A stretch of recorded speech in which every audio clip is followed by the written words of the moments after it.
Hey, you, welcome back to the Hive. So, life took a turn you didn't see coming. That's okay. This detour is yours for a reason. Let's take a divine detour. Let's start with this. Generation X was the first to experience divorce as normal. We were the test run, the first kids to see it, not as rare, but as expected. And by now, we've basically perfected it.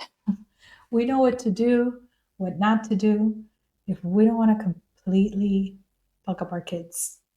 And there's no escaping it. Even when you think you've done everything right, I have a pretty amazing relationship with the father of my children. We navigated it with respect, with communication, with care. But still, people ignore the signs. They brush off things that matter most to the child and pretend the impact isn't real. It's easier to minimize it in the moment than to admit that the damage lingers. This one's an open letter, not to the parents, not to the step parents, not even the blended families. This is for the people who never lived it, for the ones who've only seen it from the outside and never thought to ask how it felt on the inside. Divorce isn't just paperwork, custody schedules, or a wedding redo. For us, the children in the middle, it was birthdays split in two, holidays that felt incomplete, and a quiet pressure to smile, to behave, to excel, as if proving our worth would keep us from being left behind. Because the question echoing in our hearts was always the same: do I truly belong?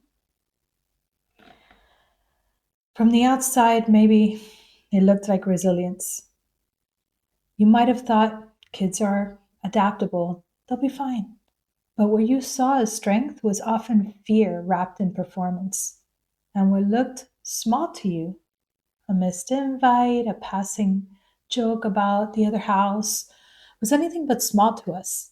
It was heavy, it was defining. And here's the part that often gets missed. What may seem like a small ask, a minor oversight, or no big deal to someone who hasn't lived this can be deeply wounding for the person who has. Because that person has spent their whole life trying to be seen, to feel wanted, to believe they belong somewhere, to simply be loved the way everyone else seems to be, without conditions. And I know everyone's tired of hearing about this. Maybe you think we should just get over it. After all, we've all gone through something, right? But the truth is that some wounds don't disappear just because time passes.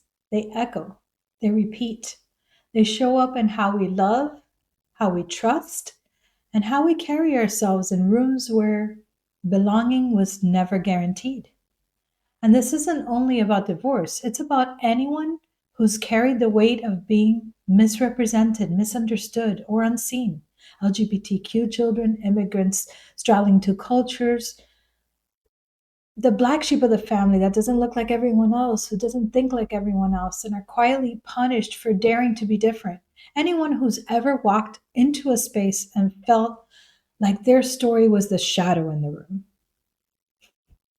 But here's the shift. We've learned that belonging is not something granted, it's something we give ourselves.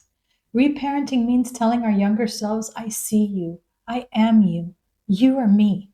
You're safe now, you're whole now. You don't have to chase love anymore.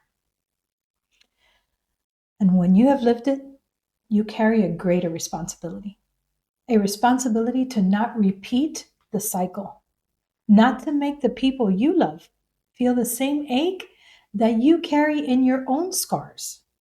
So, to those who've never lived it, before you assume you know the whole story, pause.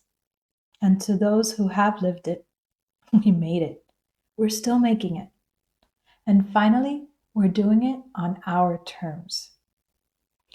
Until next time, keep trusting those twists and turns, and thanks for buzzing by.